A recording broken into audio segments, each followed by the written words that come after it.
Ministers, Excellencies, distinguished guests, ladies and gentlemen, welcome to this, the 11th annual lecture of the Hellenic Observatory here at the LSE. Over the years, we've had many high-profile speakers in this series of public lectures. The Ecumenical Patriarch, the last three Greek Prime Ministers, Yanis Papandreou, George Alagoskoufis, Dora Bakoyanni, amongst others. But perhaps none of our guests have come to us after such a dramatic year as tonight's guest. Greece has hit the headlines around the world, from China to Jamaica, Chile to Denmark, and lots of other places. LSE academics and lots of others have been called upon to discuss and explain how the Greek debt crisis started and what its impact might be. And as you can see, I guess we have a wide variety of international journalists here with us this evening around the room. And let me say that I'm not quite sure how easy it was for you to enter this lecture theatre, but let me tell you, George, that these tickets for the lecture theatre are booked online, and 500 tickets for this event went in less than 35 minutes. Did you charge for this? I was just going to say, you've stolen my only joke of the evening. All of these people are here free, some of them paid by the British taxpayer, I think. Perhaps they may bear in mind that this is a free occasion when they come to put the questions to you later. But of course, the media coverage has been very extensive, and we've learned a new vocabulary, or at least I've learned a new vocabulary, of credit default swaps, some of which are naked, of haircuts that mean something else, and of credit rating agencies that seem to make judgments slightly more important than the X Factor TV show makes judgments. Well, of course, Yorgos Papaconstantinou has been at the heart of this ongoing news story. A year ago, he announced that Greece's deficit for 2009 was going to be treble the amount forecast by the previous government. Soon, he and the government were in what can only be described as a titanic struggle with the international financial markets. He then felt obliged to negotiate an unprecedented bailout with his EU partners and the International Monetary Fund. Today we have the Troika, connected with the bailout and the memorandum, in residence in Athens, trying to monitor his every action. Greece is obliged to satisfy the conditions of the memorandum, of the rescue package. Just over a week ago, I guess George must have been in Brussels for an agreement on how to reform the Eurozone and the treaty thereof. And I just had a glimpse of a headline today which said that the bond spreads between Greece and Germany are currently 972 basis points. So descriptions like whirlwind or fighting a financial tsunami have been bandied about, and our speaker has been at the center of the action. He can reasonably claim to have met all the so-called stress tests, as it were, and to be steering Greece in the right direction. Now, I'm proud to say that George is Dr. Papaconstantinou because of the LSE. He was an undergraduate here in the economics department. He then did a master's at New York University, and then, more sensibly, he decided to return to the London School of Economics to do his PhD. Please note that he went to the New World, as it were, for a lesser degree, master's, but he came back to London for the PhD, which was intellectually more demanding, surely. And with George's permission, can I just pause at this point and to point out to everyone, possibly to remind everyone here, that our colleague in the economics department, Professor Christopher Pissaridis, was recently awarded the Nobel Prize for Economics, and we are tremendously proud of that.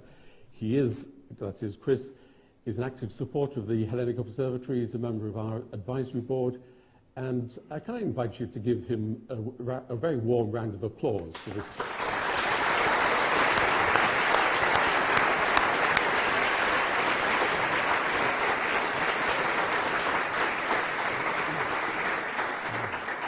So with this kind of training from the economics department, from a Nobel Prize winning economics department, George Papaconstantinou has clearly been given a strong academic base on which to develop and explain his policies here this evening. Now, for this evening, we've agreed a format where George will follow me and speak for about 10 minutes or so, with a few comments by way of introduction. And this is then to be followed by some questions which I will put to him here on stage, and then we will open up to questions and answers with the audience. So the format is designed to give maximum possibility for engagement with you, the audience. Now, after you've listened to the economics, we'll invite you all to join us for a reception in the foyer outside the theatre. So if you feel that after discussing the economics you need some alcoholic stimulus, then please just qualify your expectations. The wine will be courtesy of the LSE. Anyway, but first, before we proceed, can you please join me in giving a very warm welcome back to the London School of Economics for the Minister of Finance of Greece, George Papaconstantinou.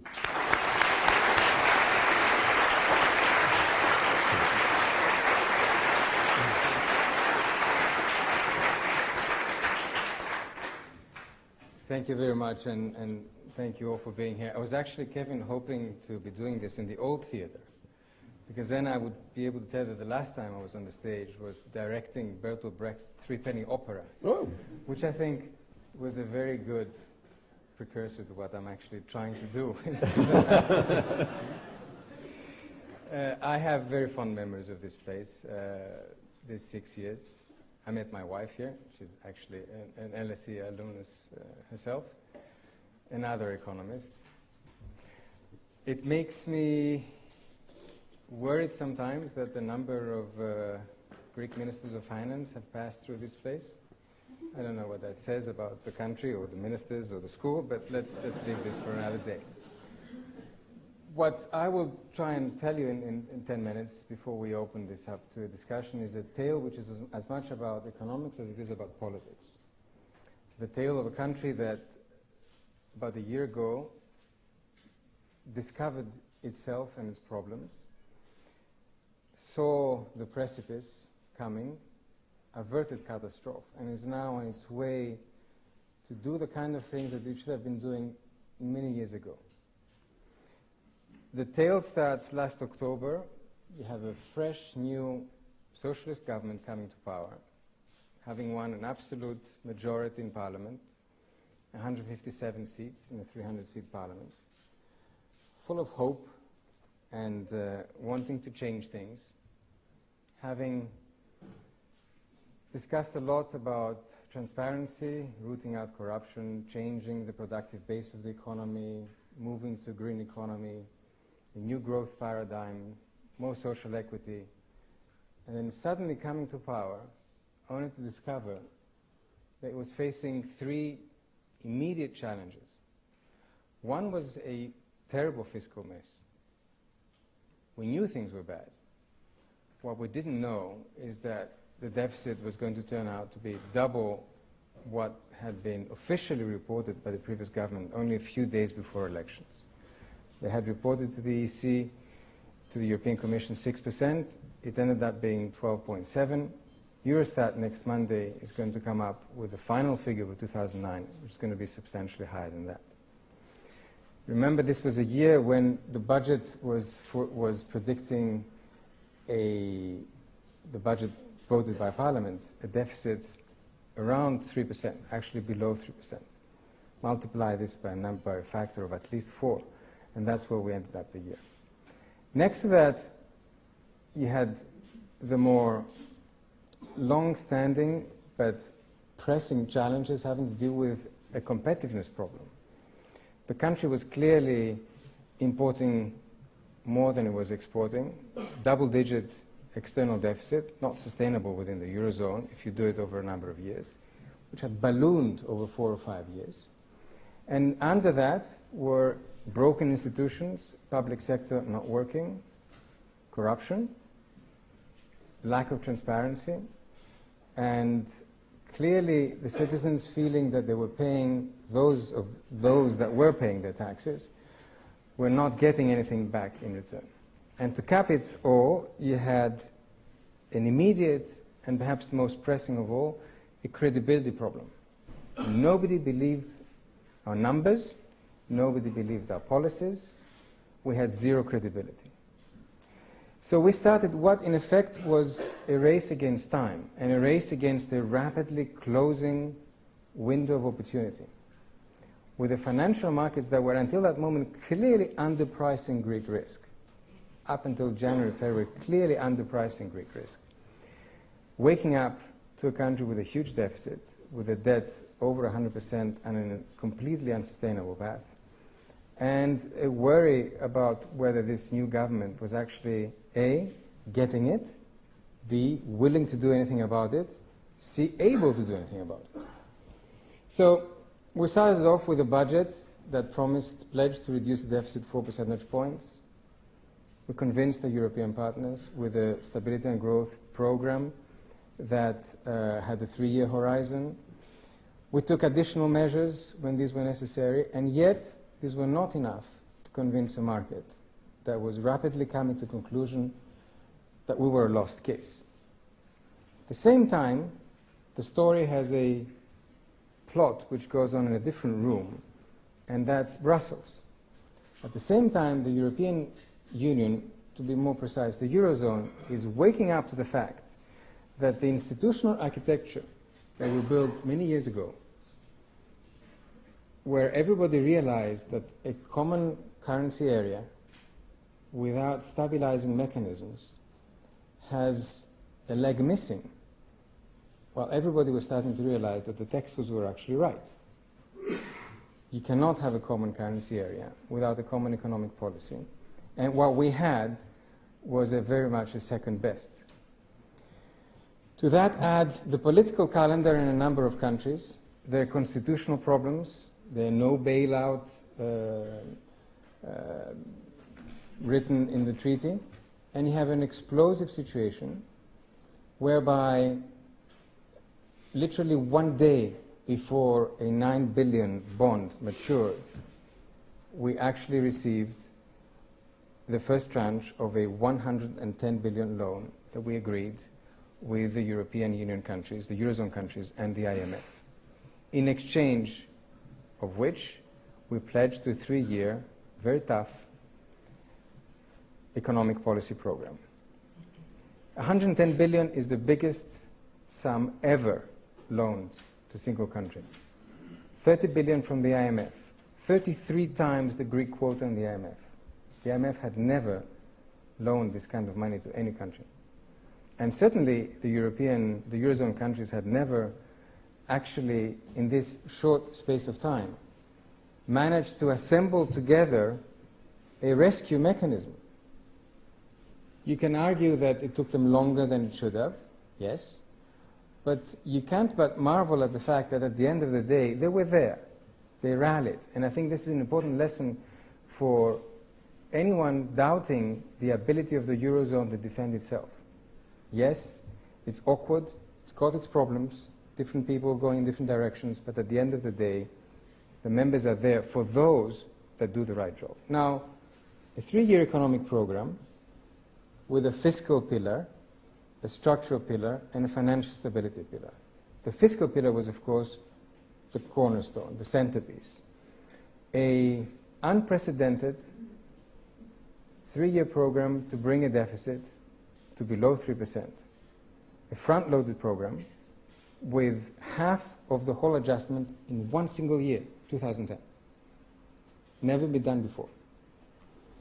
A second pillar, the structural reforms, most of which we would have signed anyway, and we were arguing for even as opposition. The need to open up closed profession, the need to change the tax system, the need to have a budget that actually doesn't allow the state to discover ex post and have to cover debts in hospitals that were accumulating over years. These kind of things. And a financial stability pillar with a 10 billion financial stability fund as a safety net for a banking system that is very different from what for the banking systems in other countries, and was not at the root of the problem, but almost, I know it's hard to think of bankers that way, but almost a victim of the problems of the sovereign. Greece is not Ireland. You did not have a banking system ahead of itself that collapsed. You had a credibility problem with the sovereign that became a funding problem in international markets for a banking system. That was back in May. We're now November. Where are we at? Well, we're going to close the year having, in fact, reduced the deficit by at least 5.5 percentage points, hopefully more. We're about to hear next Monday what the final numbers for 2009 were. So we started from a higher point. Our point of departure was higher. But actually, we have a correction which is bigger than 5.5 points, and that is a first. This was done the hard way. It was done by cutting public sector wages 15%, cutting private and public sector pensions by 10%, increasing VAT by 4 percentage points, increasing excise taxes by 30%. Not easy things to do, certainly not easy things to do for a center-left government. But we had to do them. Had we had the time, we would have opted to simply change the tax system, crack down on tax evasion, and prove that you can increase your revenues in different ways rather than through increasing taxes. Had we had the time, we would have proved that you can slim down the public sector, not through necessarily cutting public sector wages, but in other ways. But there was no time. And these were a precondition for signing on to this program. At the same time, we passed, during this time, the most sweeping pension reform attempted in any European country. A system that was very much crying out for reform, and indeed is now sustainable over the medium term. Had we not reformed our pension system, by 2050, the expenditure on pensions would have gone from 12% to 25% of GDP. Clearly not sustainable. And 5 months after the beginning of the program, we have a financial sector which is beginning to show the first signs of life. Greece's biggest bank, the National Bank, which is majority private owned. The state only has indirect shareholding through its pension funds, has done a mammoth capital share increase, making it a fortress. Other banks are following suit. International interbank markets are opening up for Greek banks. So the system is beginning to stabilize. Are we out of the woods? And I'm finishing soon so as to allow for the questions. No. This is the first step in a long and very difficult road, in a road where we have to look very much into ourselves, and the Greek society has to look itself in the mirror and make some very tough decisions. What kind of a public sector does it need? What kind of political system does it want? That's not a discussion which is separate from what we're trying to do at the moment. But surprisingly, and last night's elections showed that, it is, despite the hardship, despite the fact that we've been doing some pretty difficult things this last year, we have not been thrown out. We had elections last night. We came first with a much slimmer majority. These were regional elections, not national. If national elections were held tomorrow, we would win with a more narrow majority. So despite the protest, despite the pain, despite the increasing unemployment, despite the fact that businesses are closing down, there is an understanding out there that what is being done is necessary.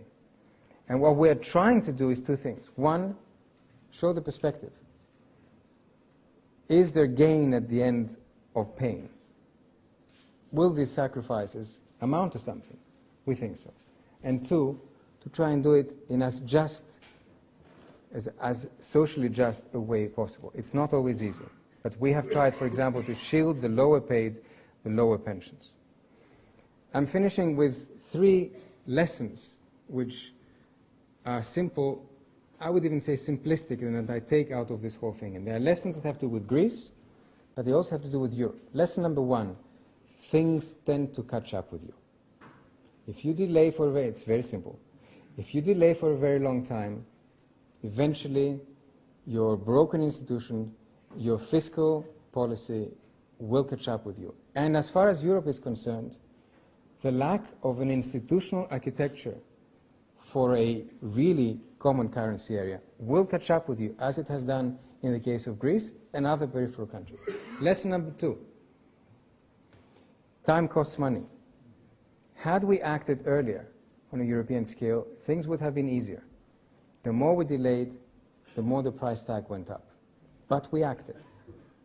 Lesson number 3, stopgap measures are fine to put up the fire, but you need permanent mechanisms. And this is why the discussion at the moment that has started on a permanent mechanism to avoid such crises in the future, on changing the Stability and Growth Pact, even though it is an incomplete discussion because it leaves out important elements around financial market regulation and growth drivers, is an important discussion which is helping Europe not come up against the same problems that has come up in the case of Greece and in the case of other countries, as we're seeing in the last months.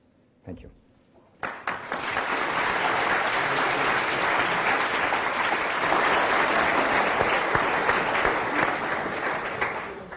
Now, the Hellenic Observatory contacted students here at the LSE, and we invited them to give us questions which we could then put to you, Minister, straight away. And I'm going to mention some of these questions. There are many questions asked, but we've made a selection. And I suppose to start off, George, the starting point, I suppose, is to refer to a number of critics who feel that perhaps you delayed and played with fire at the beginning. And the first question I'm going to ask is from Dimitris Leis, a first-year student of the MSc Global Politics. Quote, "It is said that you placed defence expenditures that should have been in the 2010 budget into the 2009 budget instead. The effect was to greatly increase the deficit at a very crucial moment for the country. Similar moves have been made by previous governments. Doesn't this show a continuity in the petty political games that Greek political parties play?" Short answer, no. We're shocked by that answer, but would you like to elaborate a little more? Defense expenditures, to take the particular point, are recorded in the deficit according to deliveries. In fact, there was a big debate back in 2004 because the government at the time changed the method of recording and then eventually changed it back because recording on the basis of deliveries is what every European country does. So what we have done is to record in 2009 the deliveries of 2009 and 2010 the deliveries of 2010. Nothing more than that. People shouldn't look at these kind of possible changes, technical changes, to try and explain away a major fact, which is that the budget in 2009 was completely out of control, above the line in the central government. Revenues collapsed, expenditure exploded. It's as simple as that. And if you look over the last 4 or 5 years, you will see the wage bill of the public sector increasing 40, 50%. You will see expenditure for social programs increasing, doubling in size, without seeing a doubling in their effectiveness. You will see the deficits of public sector enterprises increasing at an alarming rate. A simple fact, the average wages in public sector enterprises in 2009 were 40% higher than in the central government sector and double than in the private sector. This is, they have increased over time, while at the same time numbers working went up. So the specific part to the answer is that we did no such thing. The more general answer to the question of did we delay is the following. Elections were on October 4th. The vote of confidence by Parliament was October 20th. I submitted the budget November 20th.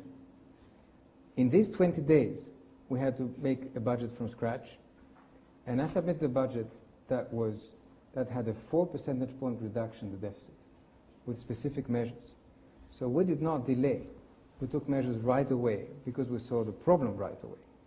And then we kept adding measures as we saw that these were convincing to the EU, but not the... Could I then follow it up that my memory suggests that after you announced at the end of October that the deficit for 2009 was going to be 3 times the size that the previous government had announced, there was something like 4 or 5 weeks after that before the international financial markets started getting very anxious with the bond spreads. If you looked at the graph of the bond spreads, initially after you made your dramatic announcement, there was something like a 5-week delay before the international financial markets really started to get nervous. Your second lesson here was time costs money. Those 5 weeks seem to have cost quite a lot, didn't they? I'll double your 5 weeks to 10 weeks. Okay. And I'll tell you that we had even more time than that before the financial markets woke up. And I will ask the following question. What would have happened if in December, by the way, is a very bad time to go to the markets, for 2 reasons. The markets are closing down, and the various financial houses are closing their books for the year. And secondly, because whatever you borrow in December shows up in your debt for the year. But let's say January, where the spreads were still logical. In January, you know, there's a line of criticism that says, well, you went out in the market in January, you asked for 8 billion, and 25 billion was offered to you. Why didn't you just take 25 billion? The answer is, if we had taken the 25 billion, which is something that nobody ever does, 2 days after that, the financial markets would have been completely closed for Greece. 2 days after that. Spreads would have gone to 1,000. And remember one thing, this was months before the EU had created the stabilization mechanism and the rescue package for Greece. So imagine Greece being shut out of the markets in January and not having a leg to stand on. How's that? Okay. Another question from the students was that this is from Dimitris Karamanis, a third-year PhD student in management.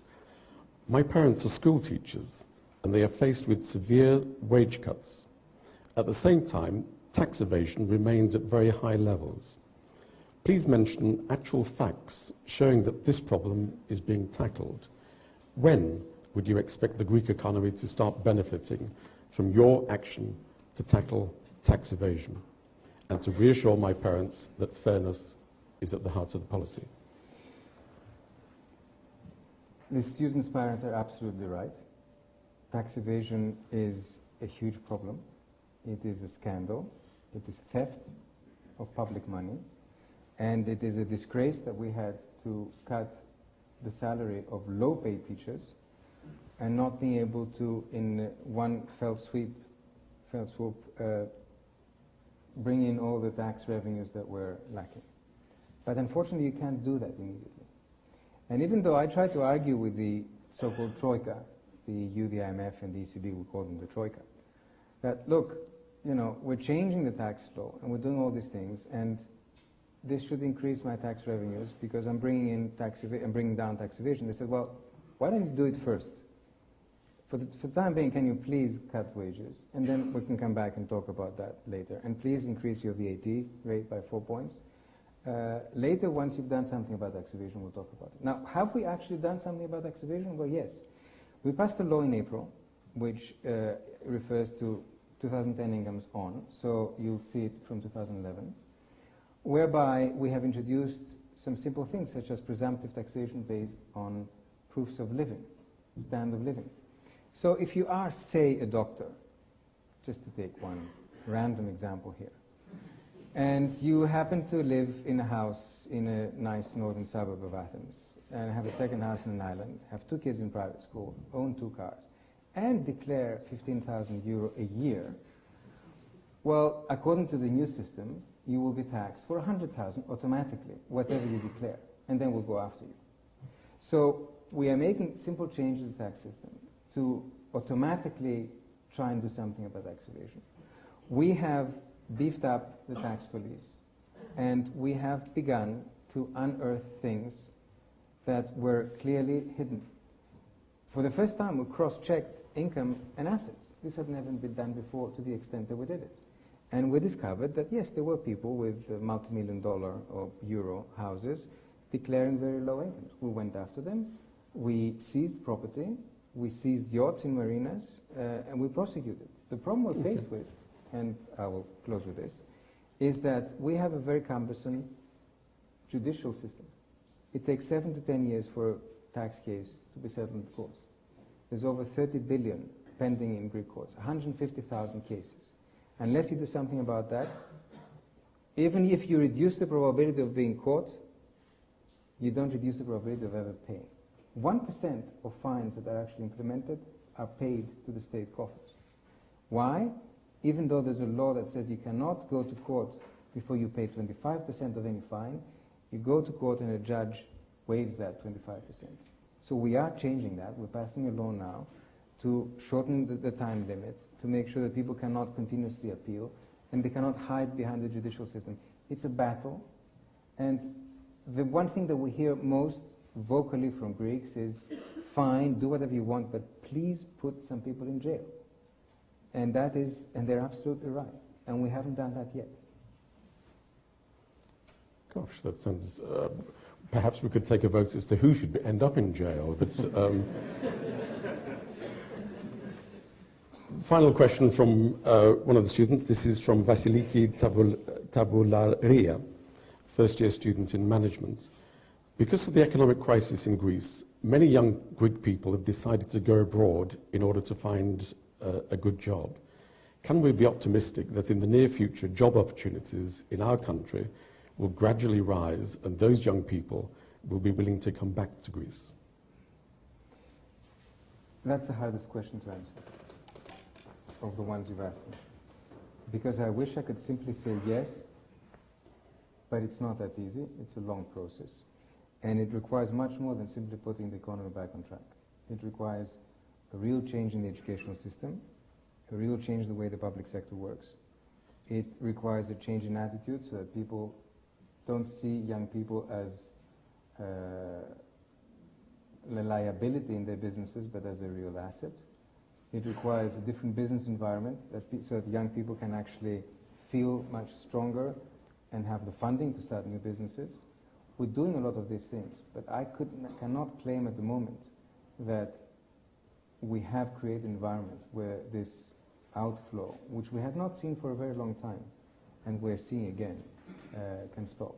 I think we'll get there. I don't know how quickly. I hope soon enough to be able to convince many of you here who are Greek and are studying in this place to come back to what is in effect a wonderful country with tremendous opportunities. And we're just not giving it justice. Okay. I think some people may wish to follow up on that. Can I suggest, with your permission, that if we take, say, groups of 3 questions at a time, you may wish to make a note. Can we, Charles Grant, here. There's a microphone coming to you if you... Thank you. Charles Grant from the Centre for European Reform, a think tank in London. Even if you do as well as we all hope you'll do with your supply-side reforms in Greece, and the other southern European countries do the same, there's still a problem of demand. Where is the demand going to come from to generate growth in your country? Van Rompuy's task force's report does contain interesting proposals for imbalances within the Eurozone to be looked at and for recommendations to be made, and even sanctions against countries that fail to adjust these imbalances. Implicitly, perhaps also sanctions for North European countries that don't remove them. So are you confident that that sort of mechanism could help to reduce imbalances and create demand? And if not, where will the demand come from? Okay, thank you. Could we, the lady to the near the wall, please?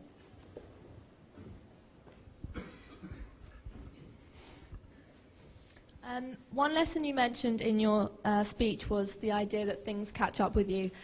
So I'm guessing that you imply from that from now onwards, Greece would deal with the deficit earlier rather than later. From the crisis, it's obvious that many countries didn't do that. Do you think that? My question is, do you think that other countries have learnt to deal with the deficit earlier to the same extent that Greece has? And if they don't deal with the deficit as early as Greece are planning to in the future, do you think that could be a threat to the Greek economy? Okay, thanks. If we have a third question, the lady immediately next to you here. Drawing back to the third question of the student, and considering that there are hundreds of capable, highly educated and motivated, forward-looking young Greeks abroad, I would like to ask you, what specific initiatives will your government take in order to finally get the right people in the right positions? Would you consider establishing a legitimate, non-partisan body responsible of harnessing this wasted talent and energy? How are you planning to stop Greece's brain drain? Okay, thanks. So 3 simple questions. 3 simple Please questions. go ahead. I'll take them one by one.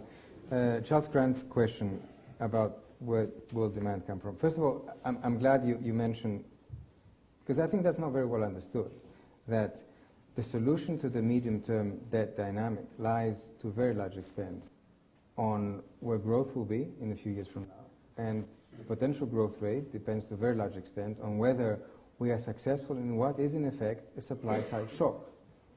If you look at all the international comparisons, ease of doing business, competitiveness, the Davos rankings, in all of these, Greece is an outlier. Product market competition, labor market rules. If, as we're hoping, what we're doing produce some changes in all these indicators, this means that you are going to have an upward shift in your potential growth rate.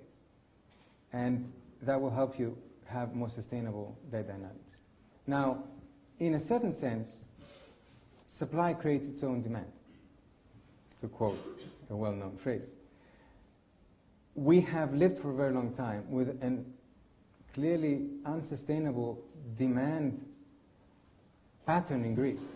Growth was driven by domestic consumption, private domestic consumption and public domestic consumption. It can no longer be the case. So growth and demand will have to be export and investment driven, clearly. It has to substitute for the fact that for a number of years, domestic consumption is going to be much below where it has been. Here, and that links to your more general point. I am not one of those that think that all the European countries should press on the brakes and do, and I think this also links to the second question, and do deficit reduction in a way that will choke off growth. I think there is a story to be told whereby some countries, Greece is clearly one of them, need to do a serious deficit belt-tightening exercise. Others less so, and collectively as an EU, we need to think of growth drivers and of growth-enhancing policies at the collective level. That's perhaps not a very popular idea at the moment, but I do worry very much if we simply all get into a situation where we are forced by markets to reduce our deficits come what may. This will simply lead to a double-dip recession, and I am very glad that the US has decided that it does have some leeway to continue some expansion, but I think this is going to be very helpful for world growth. That brings me, yeah. Perhaps could you just add a couple of sentences about where would those growth drivers be in Greece? Well, you have the traditional Greek sectors that have driven growth, tourism and shipping. Shipping depends entirely on what happens outside Greece, and it has picked up because world trade has picked up. Tourism depends on having a product that people want to buy. We have a wonderful product. We often don't know how to package it. We don't know how to link it with health services, for example, with education services.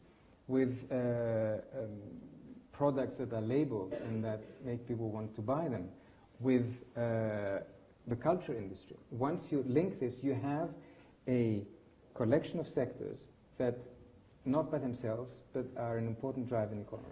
Could I just ask, you said that one of the drivers may be tourism, and you said visitors coming for health reasons and for education. Yeah. The hall is full of people who have exited the Greek university system. But at the same time, the country has, if you look in the north, significant private hospitals that attract people from throughout the Balkans.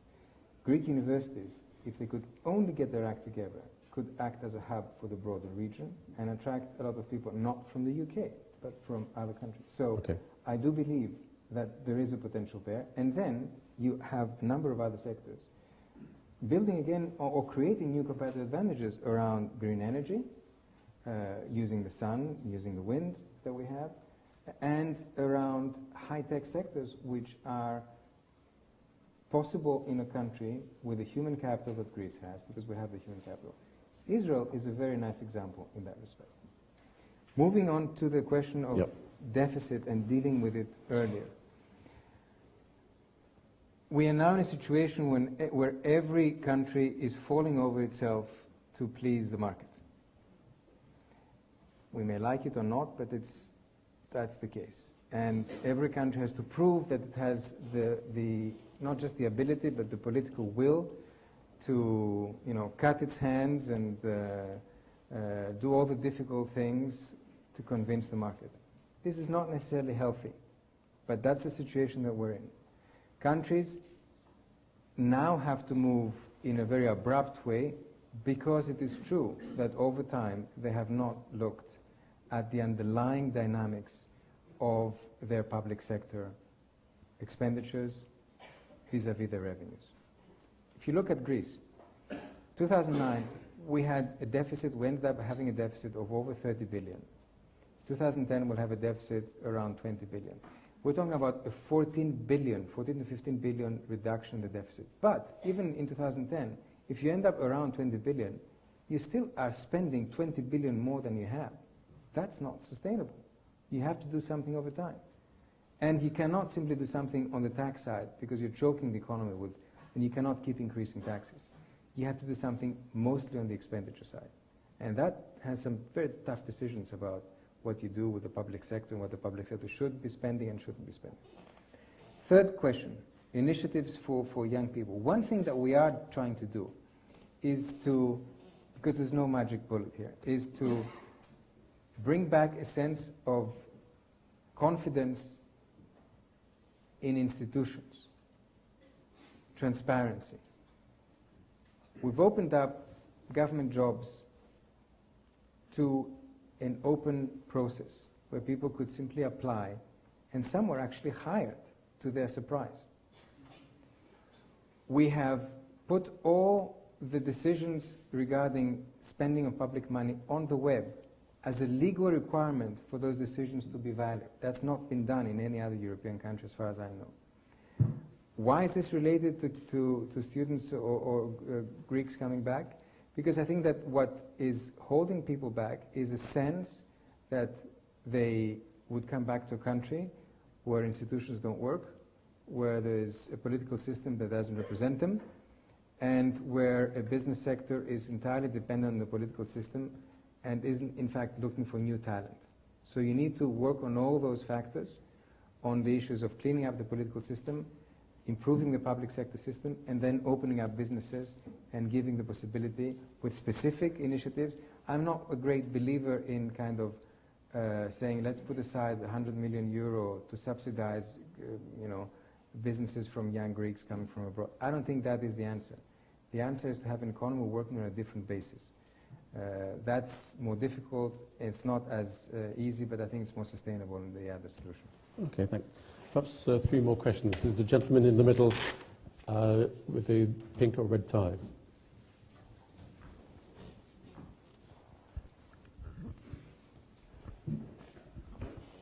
Yes, I'd like to ask who you are, please. I'd like to ask. I'm a freelance consultant. I'd like to ask about Greek bonds in particular.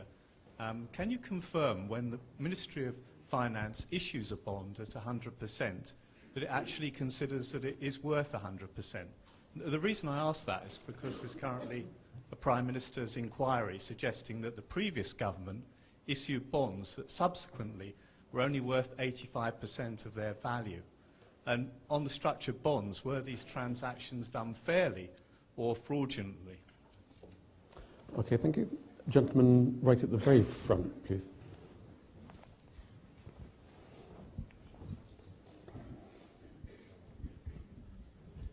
Isaac Karipidis, I'm a correspondent for Antenna TV.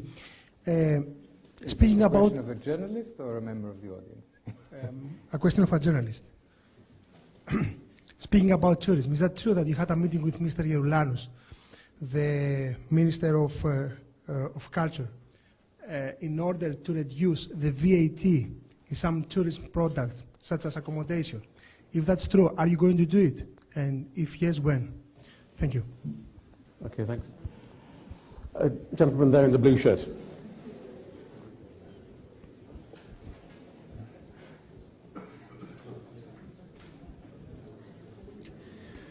Yeah, Greece receives an awful lot of blame. I want to know whether you have views about whether some of the blame lies somewhere else. And I suggest that what happened in Greece was as much a failure of European political elites as it was of Greek political elites. Everybody knew what was going on in Greece with respect to the official statistics.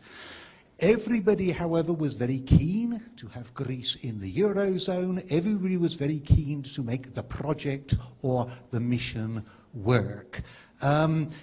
When we wrote the report, 10 years of the Eurozone, somewhere, if one read it very carefully, there were a few comments about ballooning external deficits, which appeared to be the problem. Actually, people saw all this, but nobody said anything. So I'm a bit concerned that we blame only Greece. I want to know what your views are about the European political elites.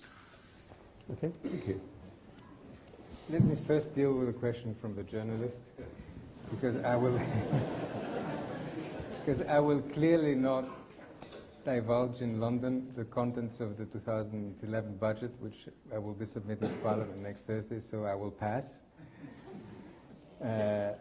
You'll have to wait until next Thursday to see if that is indeed the case or not. It's a very good opportunity because the world travel market is so much. Yeah, I'm sure it is. The question about bonds and their value. Well, you issue bonds at a certain value, of course, then the value depends on the market. And bonds are trading at a much lower value than the one in which they were issued.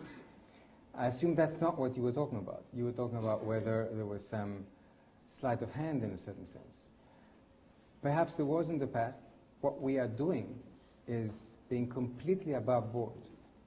And in fact, in the Eurostat figures that will come in next Monday, there will be a full accounting on the debt of all past swap exercise, for example. But, you know, this is a discussion which I keep seeing coming back, which has elements of truth and a little bit of hypocrisy also. For example, there's a lot of discussion about the 2001 famous swap that the Greek government did at the time, perfectly legally, as every other government in Europe did at the time. Over time, the rules changed. The subsequent government should have notified that under new rules, something should be added to the debt. It chose not to do so. So this links me to the third question, which is it all the Greek fault, or are there other people to blame? I'm going to be very careful in answering that question.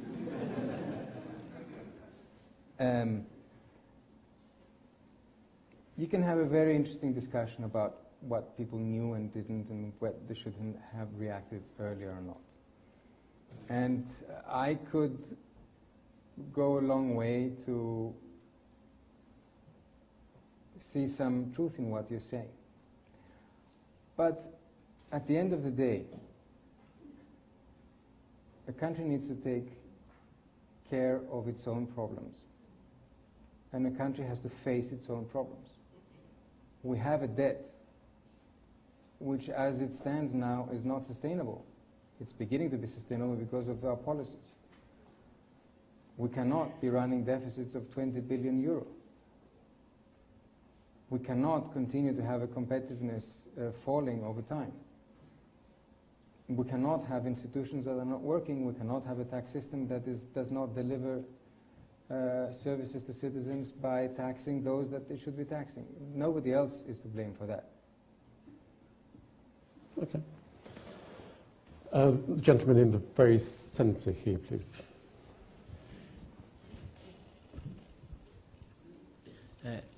Minister, Apostolos Goutsinis, I'm a lawyer at an international law firm.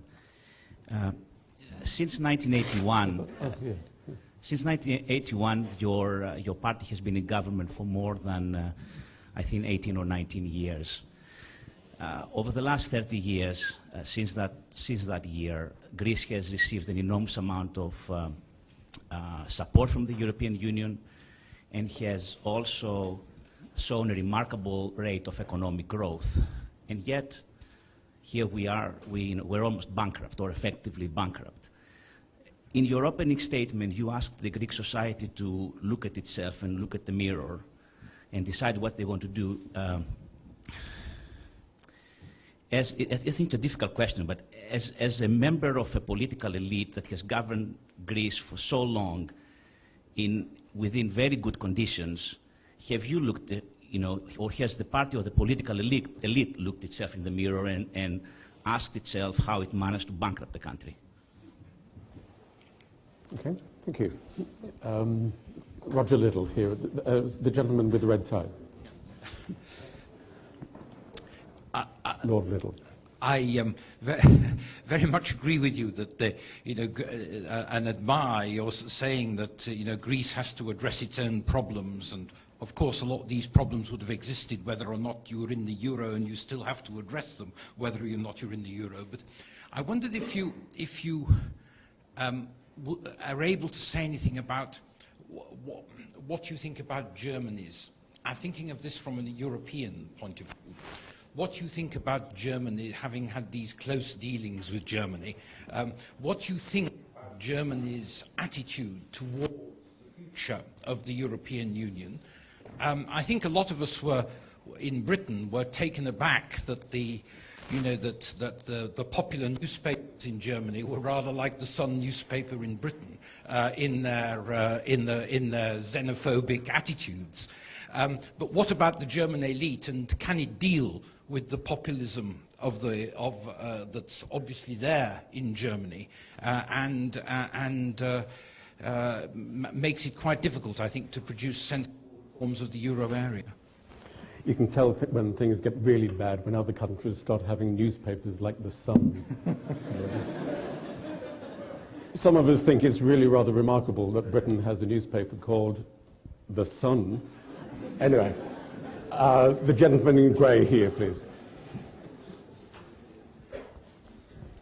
My question links into the steps that you're taking for future employment for the youth, and it kind of extends into more structural reforms in the country with respects to productivity and how Greece is going to move forward.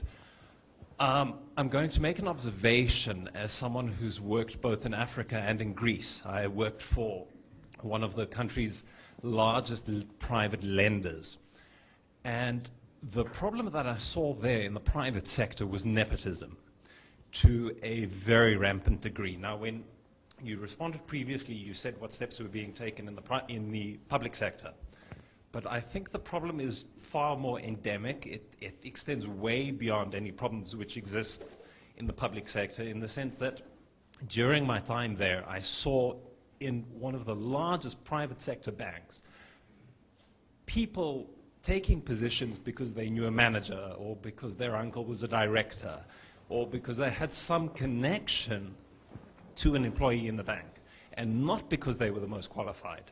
I personally know of highly qualified candidates who had studied in the UK who did not get a position because they were not connected. And so I'm trying to understand how you can actually reform something like that when it's literally at the core of the employment policy of the country. Okay, thanks. Okay. First question. I actually am proud of what the party that I am representing here has done for the country. We made mistakes, no doubt. But we took a country that was part of the developing world. We built institutions with problems. We built a social safety net incomplete. We built infrastructure. And we managed to close the GDP per capita gap with the rest of Europe in the space of 20 years. And if you look at the numbers in the time that we governed and the time when others governed, I think there's a clear pattern of who is bringing the country forward and who is not. We did bring the country into the EMU, and we're very proud of that. So, yes, we look at the mirror every day, but I don't think there's such a thing as a general political elite. This, and I don't mean you, obviously, this often hears this from the very people that were responsible for a lot of the disasters, and are refusing to admit to the fact that they were at the very heart of today's troubles. Until 2004, you had a country which was on a razor's edge in terms of its debt. It was stabilizing, even going down a bit. Why? Because it was growing fast, and because the numerator was pretty much under control. Not fantastically under control, but pretty much under control. This is a country that in 2004 organized the Olympics and showed itself to the world as a modern, open country, able to do a very difficult feat in a very short time. And there was a moment there where we could actually build on these achievements and address the root problems that we had not managed to address. The issues of a political system that was problematic, corruption in the public sector, all these things. And that moment was lost. I don't want to make this into a purely party political statement. As I said, I think we also have made many mistakes, and we've owned up to them. But I think any outside observer that looks at the history of the Greek economy over the last 20, 30 years pretty much has a good idea of who has contributed and who hasn't. We would not be where we are today had there not been these 5.5 years of total disgrace that we've lived from 2004 to today. Could I ask if we would be here today if there was anything to say sorry for the 1980s and the accumulation of the deficits in the 1980s? In 1981, the debt to GDP ratio was about 30%. In 1989, it was 60%. In 1992, it was 110%. Guess who governed between 89 and 92? It wasn't us. And between 81 and 89, you had the creation of a social sector which did not exist before. You had the creation of a social safety net. There was nothing before that. Yes, there were excesses in that period. Yes, there were increased, there were public sector enterprise that shouldn't have been, wage increase that shouldn't have been, but you took what was a peripheral economy and gave it some of the institutions of an advanced country. So we can look back at that period, look over the excesses, and I'll be the first one to talk about them. But there was something which was being built. Germany. And we can keep discussing this forever. But Germany. Roger is trying to get me into trouble. It's okay, it's an intimate audience of 420 media organizations from around the world, but yeah. Do be frank. Whenever I sit around the ECOFIN or the Eurogroup table, I generally try to put myself in the shoes of the person I'm talking to. And any minister has to deal with a national constituency, with an institutional infrastructure, with a specific constitutional court in the case of Germany, and with a public press, such as the one that Kevin was talking about. I don't worry too much about the public press, except in that it might have made certain German tourists decide to go to Turkey instead of coming to Greece. That is a problem. I do worry if it infects the way that the German political system sees Greece. I don't see evidence of that. I think that they're caught in their own problems, their own contradictions, and I think this is in their own transition from a country that strongly believed in Europe to a country that is having some second thoughts about what its role in Europe should or shouldn't be, and how it can define rules for the rest of Europe. It's very tough for them. Sometimes it's tougher for us as a result. But I am very open in disagreeing with certain things, as, for example, in the case of the discussion that has opened up about a permanent mechanism, and the idea that in that permanent mechanism you should clearly include a basically orderly exit option, masquerading as private sector participation. Now, private sector participation sounds great. In principle, we're all for it. Banks should also pay. In practice, private sector participation, to the mind of the market, is debt restructuring. If you open up that door, even if it relates to the future, you're sending a very strong signal that it could relate to now. And that's a problem. And I think a number of other countries and the European Central Bank have identified that problem. And that's a discussion that we have to have very openly amongst ourselves. I'm not sure where it will lead. Again, the acceptance of the need for a permanent mechanism is a giant step forward for Europe. The strings attached to it are something we need to discuss very, very carefully so it doesn't blow up in our faces. Finally, nepotism. Nepotism. Yes, nepotism in the private sector is evidence of basically an underdeveloped private sector which works without governance rules. It is, I would like to think that it is diminishing, not because people are more enlightened than they used to be, but because you cannot run a company based on nepotism if you don't hire people who are capable of doing the job. And as times get tougher, people who would hire on those bases hire more on the basis of merit. And this is, and as kind of big businesses that were owned by particular families in Greece become more diluted and are now run by professional managers who are looking at the profit margin and the ability of the firm to grow, well, they go out and they look for people who can do the job, and less so for the nephew or the friend of. I'm not claiming it doesn't exist, it does.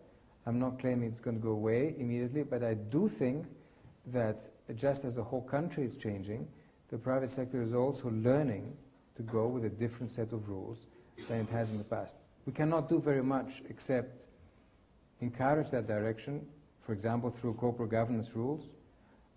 What we can do certainly is make sure that this kind of clientelism and nepotism doesn't operate it where we have a direct impact, which is the public sector. And what we can also do is operate in certain sectors and areas. For example, opening up closed professions, so that the pharmacy is not simply bequeathed by the pharmacist to his pharmacist daughter or son by some kind of divine right. These are the kind of changes where you open up professions that allow young people to come in where they couldn't before. Okay, thanks. Time for a few more questions. The gentleman in blue here, please. In the centre here, right at the on the third row.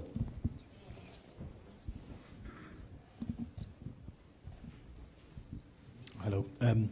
Thodoris Bargiotas, I'm a psychiatrist, so my question will be more of a psychological nature. In the past, free session? Yes. In the past, when when Greece has been in difficult times, people have reacted by being united and trying to fight the enemy, so a common front against the enemy. That's not what we see now. So it's difficult times, but what we see is different groups of professionals or different groups of people sort of fighting against each other. So what makes you, it's a twofold question. The one is, what makes you sure that after 2013, when you're planning to, when you think that the country will be out of the financial recession or the depression, what makes you think that also there won't be a generation of miserable and depressed people? So, you know, and the second is, how much is, from the financial point of view, how much do you take that psychological impact into account, and the financial impact of people being very distressed and miserable with all these decisions? So how much the long-term financial effect of that is taken into account? Thanks. Okay, thanks. Perhaps if we go back to the gentleman just next to you here. Yep. Thank you. My name is Yorgos Saravelos. I work in London. I'd like to go back to the question on growth, because I think one of the biggest concerns of the Greek people is that there's a lack of growth vision on the part of the government, and everyone's focusing on fiscal consolidation, but really people don't see the light at the end of the tunnel in terms of growth. And you mentioned health and education, which Greece seems to have strong endowments in both. I'd add financial services seem to be doing quite well as a hub.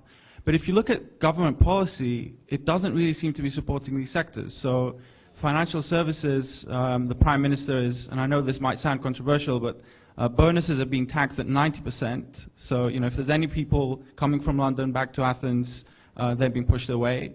If I look at education, the Prime Minister used to support non-for-profit private universities, and your government reversed that position, and it only seems that true growth in education can come from the private sector rather than the public one. The recent investment law by the Development Ministry explicitly excludes both health and education from money that's provided to private sector companies. And doctors are being routinely targeted. You yourself used the example of a doctor as being as evading tax. That's not to say that doctors don't evade tax, but my point is you're not really providing a consistent message about the private sector being able to contribute to growth and a specific growth vision. So I'd just like you to be more specific about that. Okay, good, thanks. Gentleman with the white shirt at the back.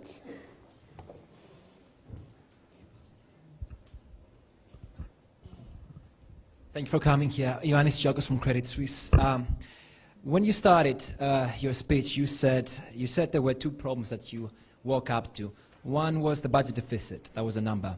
The second one was competitiveness, it was more qualitative. Then you went ahead and you talked about how you're going to tackle the first problem. You didn't talk so much about tackling the second one. I understand the negotiations with the European Union must have been tough. I wouldn't want to be there myself. But how different, how would you have acted if there were no negotiations in place? What would be your vision of a competitive Greece 5 years from now if that didn't include tackling the budget deficit? Thanks. Okay. I'll take the question from the psychiatrist first.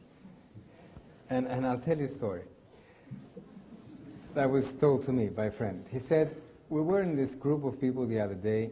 There were some public servants, there were some teachers, there were some professionals, some people, some shop owners. And all the professionals and the shop owners were going after the public servants and the teachers, saying, you know, you guys are lazy, you don't work enough, you don't do anything, you are overpaid, you have too much vacation. And then the wife of one, and then the others kept, you know, answering, and then the wife of one at some point got so fed up that she got up and said, look, I'm the accountant to all of you. If I open my mouth, you'd all be in trouble. We are in a situation where, because things are tough, you do have different groups in society blaming each other. There's enough blame to go around. There's enough blame to go around with respect to how the public sector works, what the public sectors do and don't do, their productivity. There's enough blame to go around about whether people in the free professions pay their taxes properly, whether businesses are operating as they do in other countries. So, going back to the question of looking at the mirror, We can all look in the mirror and find problems. I don't know where this will take us. I know that it is a very difficult situation at the moment. People are hurting, and when you hurt, when you have the specter of unemployment in front of you, when you're a public servant and you had a 15% pay cut in 1 year, things get tough and you blame everybody else. I like to think that at the end of this, there is a silver lining, because you have a better economy and a better society built on better values. We are an individualistic nation. We know that. We don't have the collective in ourselves. It doesn't come naturally to us to be collective. Yet we know that we thrive in different environments where institutions work.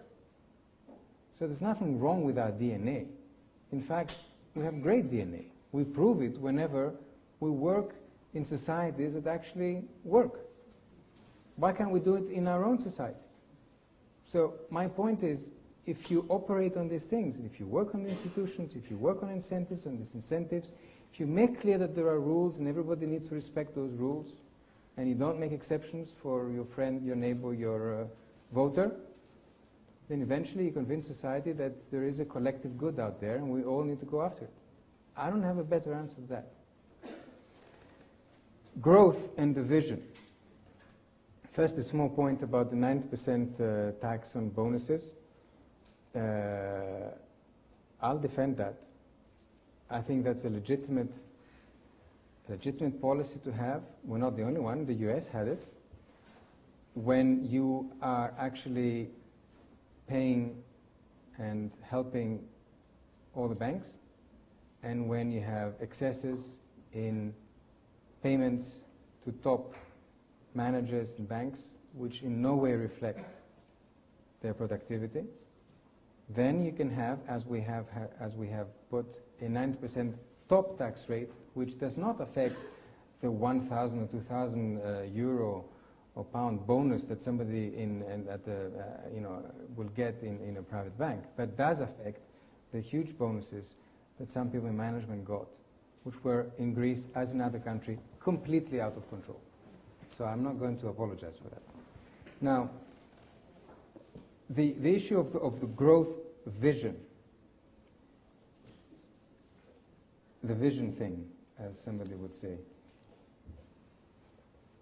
What you have here is the necessity to convince people that you have a public sector which is balanced. In other words, it doesn't, to convince people that the social contract still works.